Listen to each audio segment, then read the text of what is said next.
Hermanos, tengan todos ustedes muy buenos días.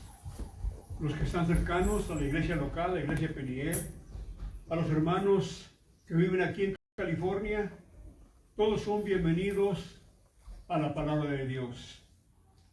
Cada uno de ustedes es muy importante delante de los ojos de Dios. Saludamos a los hermanos que radican aquí en Estados Unidos, los que radican en la ciudad, en la capital de México, en la República Mexicana, en Coahuila, en Durango, en Oaxaca, en Jalisco, etcétera. Todos los lugares donde nos ven son bienvenidos. Es una bendición para nosotros y una responsabilidad, hermanos, llevar la palabra de Dios. La palabra de Dios es viva y eficaz, como dice él, y más cortante que una espada de dos filos.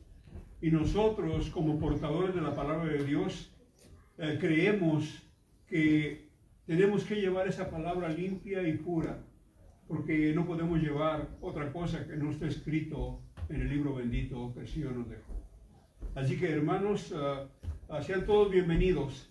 En este día vamos a hablar de un tema en donde muchos de ustedes quizás lo hacen o quizás no lo hacen, y el Señor nos va a enseñar en este día cómo lo podemos hacer como Él nos manda. Estoy hablando de la oración. ¿Cómo ora usted? Pero vamos a ver una cosa muy importante. Vamos a ver orar versus rezar. Vamos a ver la diferencia entre orar y rezar. ¿Qué es lo que Dios quiere que nosotros hagamos?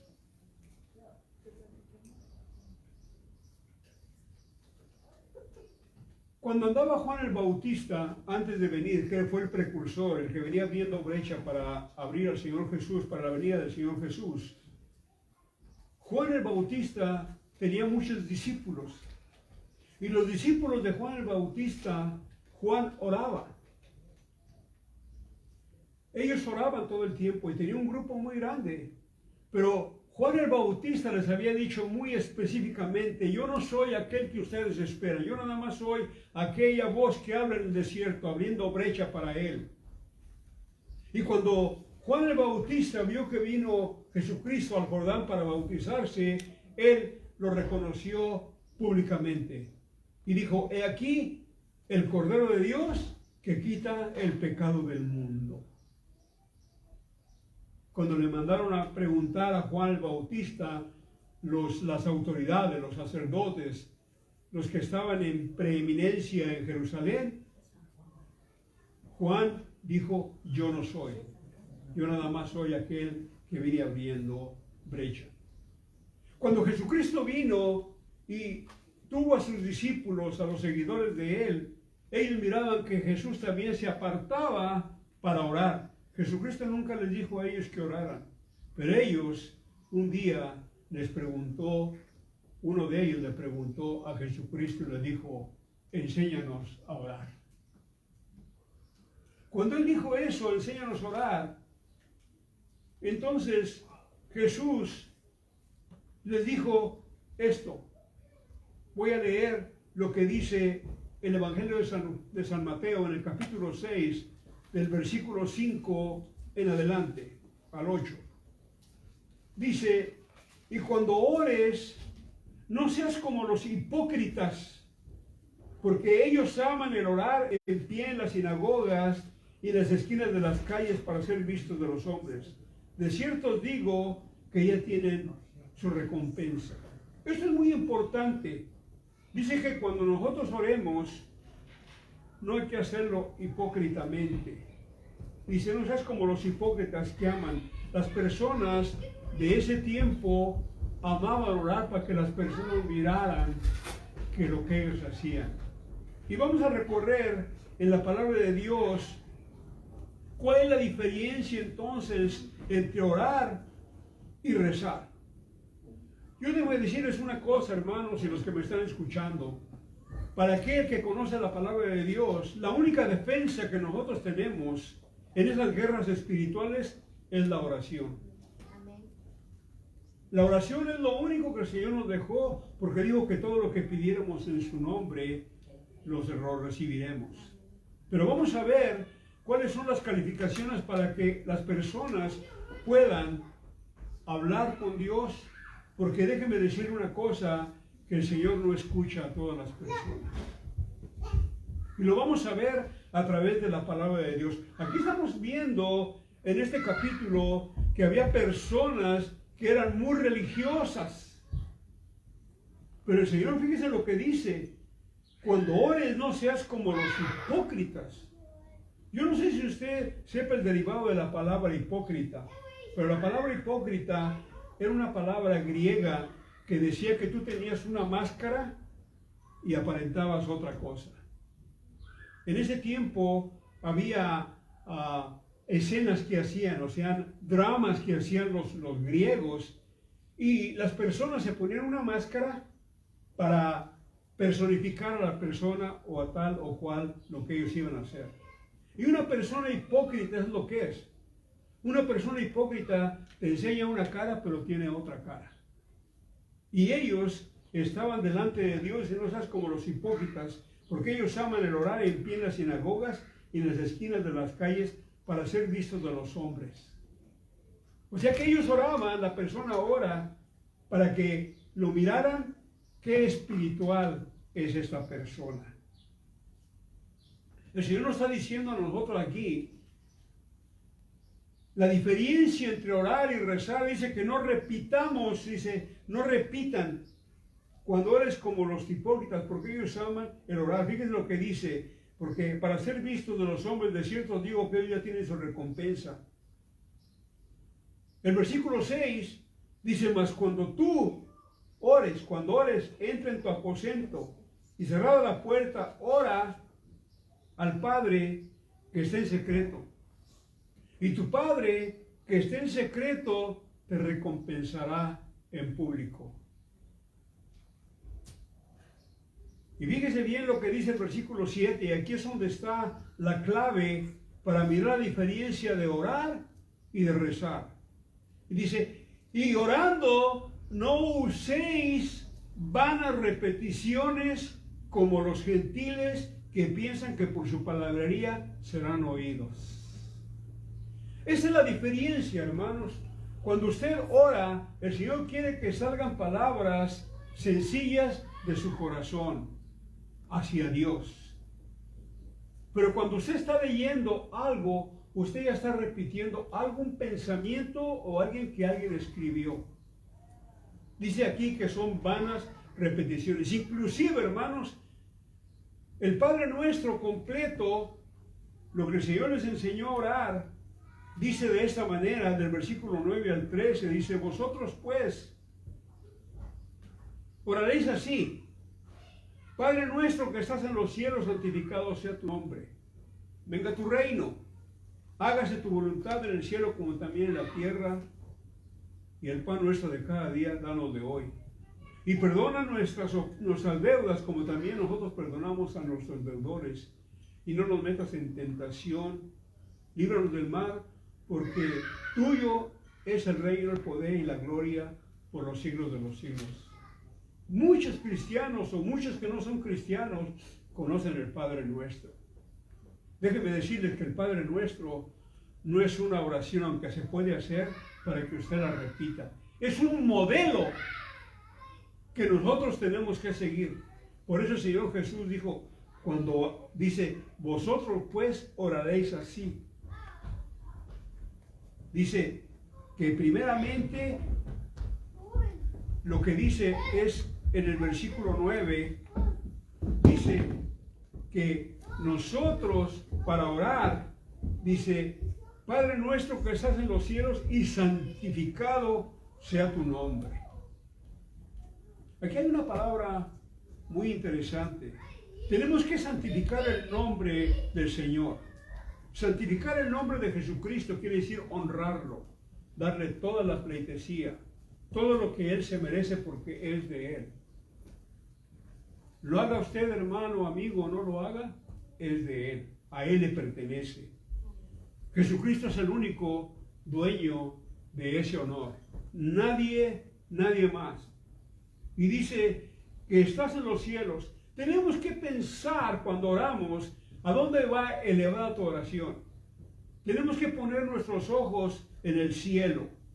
Allí es donde Él habita, pero también habita ahora en la iglesia, habita en tu corazón aquellos que son santificados también por Él. Y Él anunciaba, dice, venga tu reino. El reino que está hablando aquí todavía no ha llegado. No ha llegado el reino del Señor. Él anunciaba el reino. Aquellos hermanos que estuvieron conmigo, yo no sé cuánto tiempo, estudiando el libro de Apocalipsis, miramos que el reino de Dios va a venir. Y van a ser 1000 años en donde el Señor va a usar a la iglesia para reinar. Él viene anunciando el reino de Él, pero también viene anunciando el reino de la iglesia. Eso va a ser para la iglesia, para los escogidos.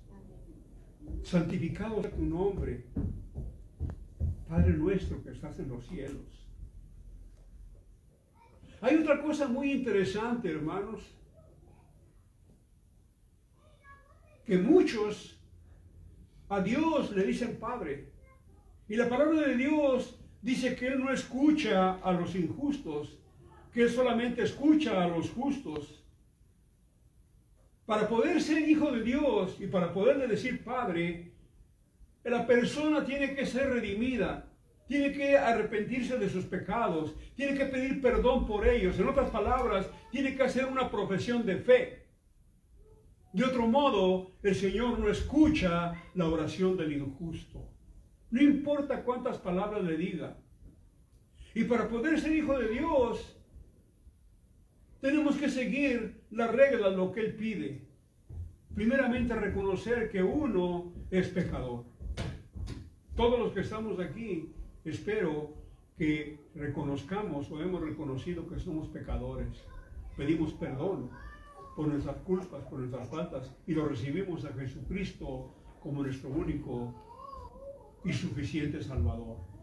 En el Evangelio de San Juan, en el capítulo 1, versículo 11 al 13, Jesucristo dice, a través de Juan, en el Espíritu Santo, dice, a los suyos vino y los suyos no le recibieron.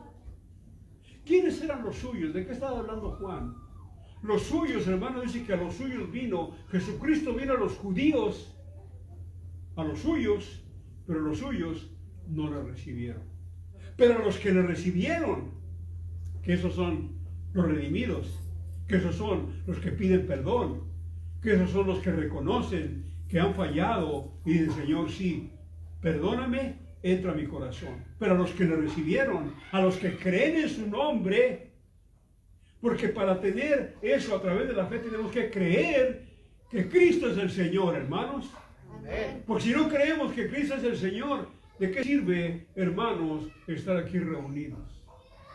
¿De qué sirve a la humanidad creer en un Dios que no existe? Nosotros creemos que Jesucristo es real, que Jesucristo vino a la tierra, que Jesucristo pagó por ese precio que ahora nosotros, los redimidos, gozamos. A los que creen en su nombre, les dio potestad, les dio derecho de ser hechos hijos de Dios. Ahí está. Amén. Solamente los que han confesado su nombre a través del arrepentimiento son hijos de Dios. Los demás, entonces, ¿qué son? Dice la Escritura que son solamente criaturas de Dios. Tienen la misma oportunidad, tienen el mismo derecho que ustedes y que yo, pero ellos tienen que hacer una decisión. Mientras tanto, ellos son criaturas de Dios, pero no son hijos de Dios. Entonces, ¿qué es lo que está diciendo el Padre nuestro? Que Cristo escucha a sus hijos, porque entonces decimos, Padre nuestro que estás en los cielos. ¿Cómo nos vamos a dirigir a Jesucristo y decirle Padre si usted no tiene la autoridad para decirle Padre? ¿Cómo? Es solamente a través de esa redención tan grande que Jesucristo nos da. Dice la Escritura que venga a nuestro reino. Es una humillación muy grande. Miren, hermanos, la oración es una palabra muy importante entre la persona, entre el redimido, el Hijo de Dios y Cristo. Es una comunicación muy personal. Ahora, claro, oramos en la iglesia, oramos en público y alguien escucha nuestra oración. Pero el Señor se agrada de lo que tú le digas. Hay un pasaje en el capítulo 18 del Evangelio de San Lucas, del versículo 10 al versículo 14, y esto es muy interesante. Quiero que usted que le da vergüenza a veces, porque hay hermanos y hay hermanas que cuando oran en público, me refiero en público, tienen una retórica, tienen una palabra muy extensa por la experiencia que ya tienen como creyentes, que la experiencia que ya tienen como cristianos. Y cuando están orando, usan unas palabras que el Espíritu les da, y gloria a Dios por ello, pero los hermanos nuevos como que se opacan, como que se achican. Entonces cuando a ellos les toca orar, les toca su turno orar en público, estoy orando, como que les da vergüenza. ¿De acuerdo? Como que les da vergüenza y dicen, no, yo no quiero orar, porque la persona ya la llevaron fuera del contexto de con quién estamos hablando. Cuando usted está hablando o orando, está hablando con Dios, no está hablando con los hermanos.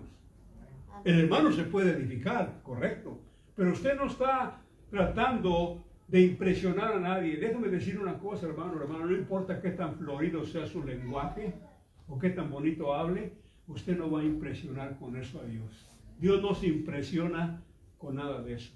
Dios lo que quiere es un corazón sincero, un corazón redimido. 3, 4 palabras, pero bien dichas para Él. Entonces, esas personas, les voy a dar un ejemplo, lo que Dios dejó en su libro bendito. En el capítulo 18 del Evangelio de San Lucas, 2 personas fueron a orar. Dice, 2 hombres subieron al templo a orar. Uno era fariseo y el otro era publicano. Estoy leyendo el capítulo 18 del versículo 10 al 14, si usted lo quiere apuntar. Dice que estos 2 hombres fueron al templo a orar. Uno era fariseo y el otro publicano. El fariseo dice que estaba puesto de pie. Los fariseos pensaban que eran los únicos muy religiosos, muy espirituales, pero eran los más corruptos que había en ese tiempo. ¿Ok? Espero que me estén atendiendo. Ojalá que Julian me entienda. Entiende lo que estamos hablando, ¿verdad? Okay. Perfecto. ¿Ok? Corrupto, que es una persona no muy buena, una persona mala. La corrupción. Una persona corrupta es algo que se echa a perder. Usted compra fruta a veces y en la familia no se la comen. ¿Qué le pasa? Se tienen que tirar. Se pudre. Eso es lo que quiere decir. Está el fariseo y entra un publicano. El publicano, hermanos, era un hombre que no era querido por el pueblo. El publicano era un judío que colectaba los impuestos para el gobierno de Roma. Entonces, en otras palabras, era un empleado del imperio romano, como lo fue Mateo. Dios llamó a Mateo y Mateo dejó todo y vino a seguir a Jesús y hasta le hizo una comida. Y criticaron a Jesucristo porque dice, mira, y dice que es el Hijo de Dios y mira, está con todos los pecadores. Ahí está con ellos comiendo. Los fariseos, los saduceos, los herodianos, los sacerdotes estaban criticando a Jesús y Jesús les dijo, yo no he venido a buscar a justos, sino a pecadores. Pero aquí nos encontramos en esta escena que 2 hombres subieron al templo y uno era fariseo y el otro publicano. Miremos lo que dice. Dice, y el fariseo, puesto en pie, oraba consigo mismo de esta manera. Él estaba orando con él de esta manera. Es lo que dice que el Señor da el ejemplo. Dice, Dios, te doy gracias porque no soy como este. No soy ladrón, no soy injusto, son adúlteros, ni aún como este publicano. Ayuno 2 veces a la semana, doy diezmos en todo lo que gano. Fíjese la posición del fariseo. Se estaba poniendo muy bien, ensalzándose, hablando muy bien de él mismo delante de Dios. el publicano, que nadie quería en esa ciudad, porque es el que cobraba los impuestos. Y él sabía, el publicano sabía que él estaba haciendo mal, pero ya lo estaba haciendo. Era su trabajo. Él sabía que lo estaba haciendo mal. El publicano dice que empezó a decir, dice, mas el publicano, versículo 13, mas el publicano estando lejos, no quería ni alzar los ojos al cielo, sino que se golpeaba el pecho y diciendo, Dios, sé propicio a mí.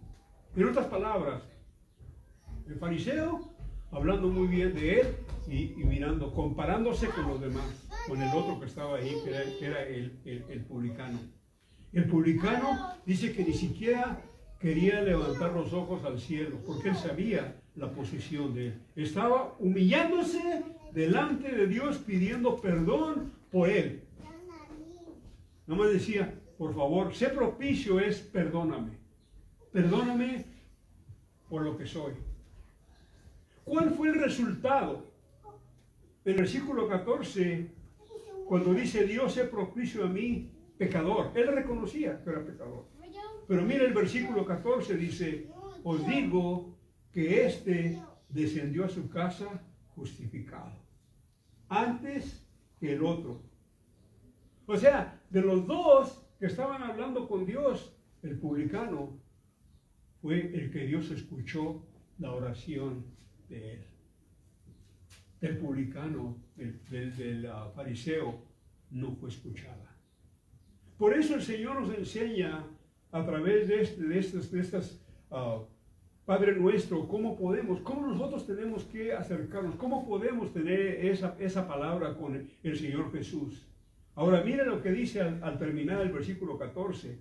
Dice que hablando del publicano, os digo que descendió a su casa, o sea, regresó a su casa, justificado. ¿Cómo se debe haber sentido este hombre publicano que habló con Dios, que habló con ese Dios todopoderoso, tuvo ese coloquio, tuvo esa palabra, y él salió a su casa justificado? Yo creo, hermanos, que él salió en paz. Que él fue en paz sabiendo que había descargado todo eso, y más aún con la seguridad de que Dios lo había perdonado.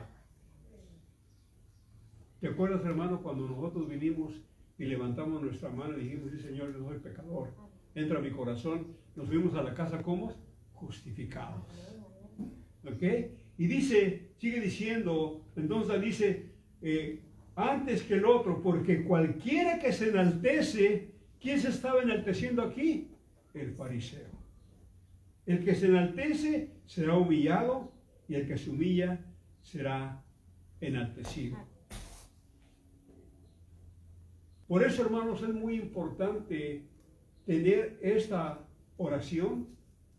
Cuando tú vas a hablar con Dios, si seguimos estos pasos, tu oración se va a hacer más efectiva entre tú y el Señor. Yo no sé cuál es tu necesidad, pero el Señor sí la sabe. Sigue diciendo el Señor, hermanos. Dice, en el versículo 8, en el versículo 7 dice, orando no uséis vanas repeticiones como los gentiles, que piensan que por su palabrería serán oídos. No os hagáis pues semejantes a ellos, porque vuestro Padre sabe de qué cosas tenéis necesidad. El versículo 10 dice, venga tu reino, hágase tu voluntad, como en el cielo, así también en la tierra.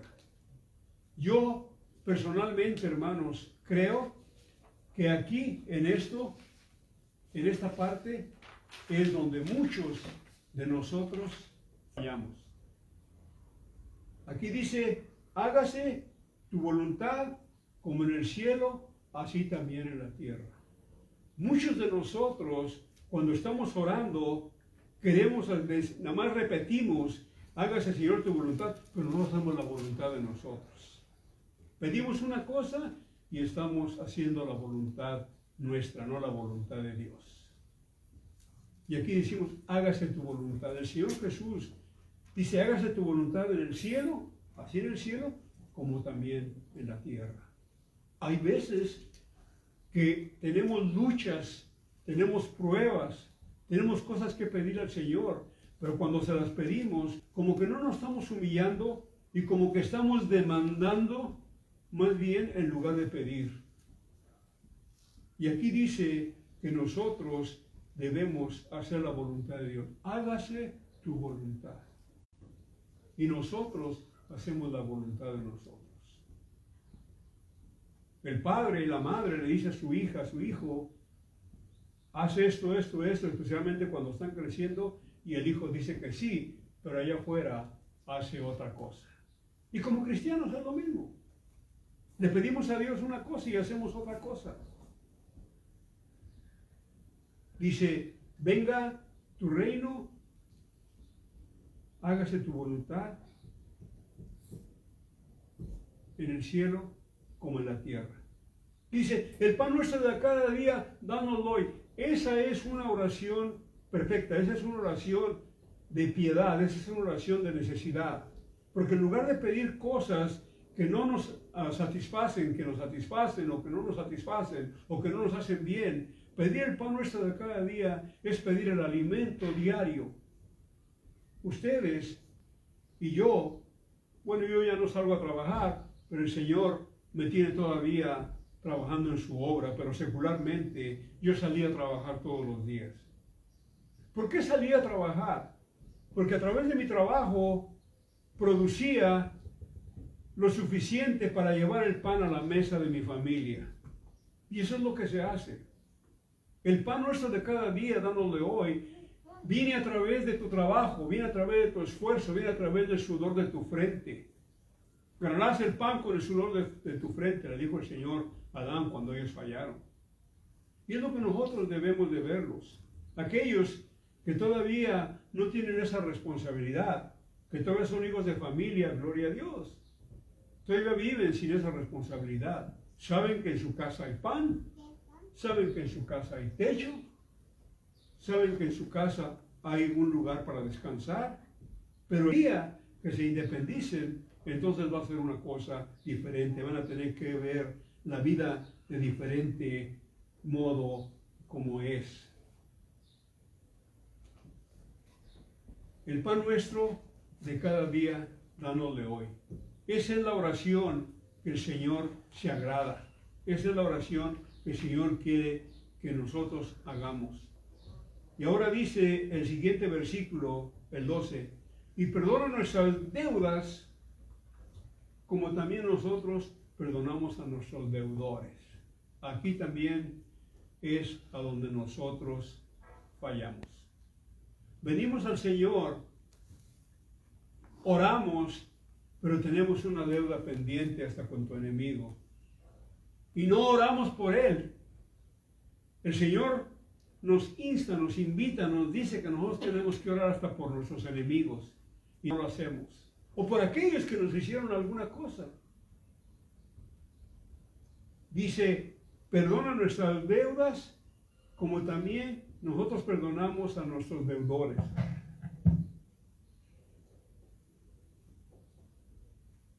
¿Hemos perdonado, hermanos? Porque el Señor ya nos perdonó. Si el Señor pensara como nosotros, ¿qué haríamos nosotros, hermanos? ¿Dónde estaríamos, hermanos? ¿A dónde nos esconderíamos? Pero el Señor nos insta a tener ese corazón. Para que la oración sea escuchada, hay que perdonar. Aún lo que te hicieron, aún por tus enemigos. Si tu enemigo tiene hambre, dale de comer, dice. Tiene sed, dale de beber. Anda desnudo, vístelo.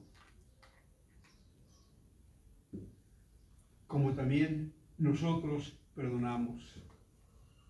El Señor perdona nuestras faltas. Muchos decimos que nosotros no hemos hecho nada malo. Que nosotros no decimos, no hacemos. Pero el Señor dice que nosotros perdonemos porque Él nos ha perdonado nuestras deudas. Y Él pagó el precio muy caro, hermanos, que nosotros no pagamos ese precio. Solamente perdonar. Hay un dicho que dicen allá afuera, y muchos creyentes lo aplican a su vida. dicen, ya lo perdoné, pero hay un pero. Y dicen allá afuera que no hay un pero que valga. Tenemos que perdonar. Es muy difícil, hermanos, no es fácil. Eso solamente se hace con el poder de Dios. Solamente con el poder de Dios. Porque para esas luchas sobrenaturales hay un Dios que es sobrenatural, todopoderoso, y ese se llama Jesucristo, el Cristo. Amén. Dice la palabra de Dios, y no nos metas en tentación, mas líbranos del mal. Santiago nos dice en su palabra que Dios, Jesucristo, no tienta a nadie. Él no tienta a nadie. En el libro de Santiago, en el capítulo 1, versículo 13 al 15, dice, cuando alguno es tentado, no diga que es tentado de parte de Dios, porque Dios no puede ser tentado por el mal, ni Él tienta a nadie. Dios no tienta a nadie. Sigue diciendo Santiago, sino que cada uno es tentado cuando de su propia concupiscencia es atraído y seducido. Fíjese cómo lo pone Santiago. Lo pone como si fuera un acto de sexo de una persona con un hombre y una mujer, sino que de su propia concupiscencia. La concupiscencia quiere decir toda la podredumbre que la persona tiene en su mente. Pero más que eso, lo que es atraído, ser seducido. Una persona que es seducida cae. ¿Y qué es lo que va a engendrar? Una criatura. Dice entonces, hablando de la concupiscencia, Santiago, y la concupiscencia, después que ha concebido, da a luz al pecado. Y el pecado, siendo consumado, da a luz a la muerte. El pecado es muerte, muerte espiritual. Por eso dice la Escritura, cuando le pidieron los discípulos que los enseñaran a orar, dice, y no nos metas en tentación. O sea, está diciendo que nos ayude en esas tentaciones, que nos ayude en esos momentos tan difíciles, que esté con nosotros, porque nosotros somos tan frágiles y tan débiles que nos dejamos llevar. Por eso, aún los creyentes, hermanos, aún los creyentes practican eso. Pero si alguno practica eso conscientemente, quiere decir que no ha sido redimido. Pero si nosotros pecamos inconscientemente, porque esta carne es pecaminosa, con la mente, con los ojos, con las manos, con la boca, nosotros podemos pedirle perdón al Señor. Juan, en su primera carta, en los primeros versículos, dice, hijitos míos, si alguno de vosotros hubiera pecado, tenemos a Jesucristo el justo intercediendo por vosotros delante del Padre. Cada uno de nosotros, hermanos, fallamos. Pero es el pastor. Él no, él sí. El pastor también es hombre, es humano. Así que, hermanos, lo que estoy diciendo, que no nos miremos unos a otros, sino miremos al Cristo, que Él es perfecto. El único perfecto es Cristo Jesús. Pero con eso no se puede uno justificar tampoco. Uno tiene que buscar esa vida de perfección cada día, esa santificación que Dios exige de ustedes y de mí. Porque lo que nosotros hacemos refleja en otros quiénes somos. Les decía desde un principio que nosotros tenemos, los cristianos, tenemos una responsabilidad grandísima delante de Dios y delante de los hombres. Yo trato de entender a las mujeres que luchan con sus esposos que no son creyentes. O al revés, de los esposos que tienen sus esposas que no son creyentes. Aquí tenemos eso, ¿verdad, hermanos? Amén. ¿Quieren que les diga el hermano José? El hermano José Solorio lucha. Y el hermano es muy noble, muy humilde. Hay luchas, hermanos, pero el Señor de todas nos saca. La tentación, hermanos, es como una capa de hielo que está en el piso, hermanos, y que no se ve fácilmente. Y cuando las pisamos, nos resbalamos, hermanos. Estamos resbalando, perdemos el equilibrio y cae usted bruscamente. El pecado es así. El enemigo te la pone muy fácil, muy bonito. Ya cuando caíste, y es lo que él quería. Las luchas son diarias. Busquemos, hermanos, esa fuerza sobrenatural. Dice el versículo 13, y no nos metas en tentación, libro del mar, porque tuyo es el reino y el poder y la gloria, ¿por cuánto tiempo? Por los siglos de los siglos. Amén. Amén. El Padre nuestro, hermanos, es un modelo para que nosotros nos guiemos lo que tenemos que decir. Ahora, claro, definitivamente que esta es una oración que salió de los labios del Señor Jesucristo, porque los discípulos le preguntaron, enséñanos a orar. Y nosotros le decimos, Señor, enséñanos a orar, y ya tenemos este modelo para seguir, para que tu oración sea escuchada de parte de Dios. La oración del Padre nuestro, hermanos, nos ha sido dada la forma en que debemos de orar. Que sea una oración eficaz, que llegue hasta el trono del mismo Dios. Y no olvidemos, hermanos, una cosa muy importante, que un cristiano sin oración es un cristiano expuesto, hermanos, a ser derrotado por el enemigo.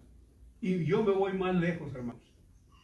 Yo quiero decirles que una iglesia, hermanos, oiga esto, que una iglesia que no ora está muerta, se muere, espiritualmente hablando.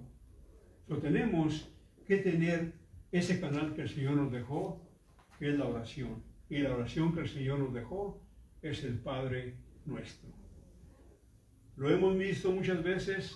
Usted vaya donde quiera y luego repiten el Padre nuestro. Como si el Padre nuestro fuera un amuleto para poder escucharnos. El Señor mira tu necesidad. Dile al Señor, hermano. Dile al Señor, hermana, qué es lo que sientes en tu corazón. ¿Qué es lo que realmente le quieres decir? Dice en el versículo que antes de que nosotros le pidamos, fíjese lo que dice el versículo 8, fíjese, véanlo bien claramente lo que dice. No os hagáis pues semejantes a ellos, porque vuestro Padre sabe de qué cosas tenéis necesidad antes que vosotros le pidáis. Así que el Señor se agrada que tú le digas en esa humildad. Te estás humillando delante de Él, porque todo viene de Él. Que el Señor les dé las palabras, que el Señor les dé las fuerzas, y no den un discurso grande, porque lo que el Señor quiere, esa necesidad, quiere que tú derrames tu espíritu para que el Señor empiece a obrar. Y ten la seguridad, hermano, que por fe yo lo digo, que el Señor va a empezar a obrar en tu necesidad. Amén. Hemos aprendido en este día, hermanos, una guía, cómo irnos para cuando oremos. Amén, hermanos. Amén. Dios los bendiga. Dios bendiga a todos los que nos escucharon. El Padre nuestro, hermanos, los que nos están escuchando de lejos, de cerca, es una bendición para la iglesia, es un camino. Y recuerden que el Padre nuestro es para sus hijos, porque ¿cómo le podemos decir Padre si Él no son sus hijos? Somos hijos engendrados espiritualmente hasta que llegamos a los pies de Él. Porque el Señor nos dice, porque ellos, los suyos vino y los suyos no lo recibieron. Para los que lo recibieron, a los que creen en su nombre, les ha dado potestad, les ha dado derecho de ser hechos hijos de Dios. Amén. Dios los bendiga, hermanos, a cada uno de ustedes, los que nos escuchan, y cuídense mucho y hablemos con el Señor para que el Señor mire su corazón. Bendiciones para todos. Amén.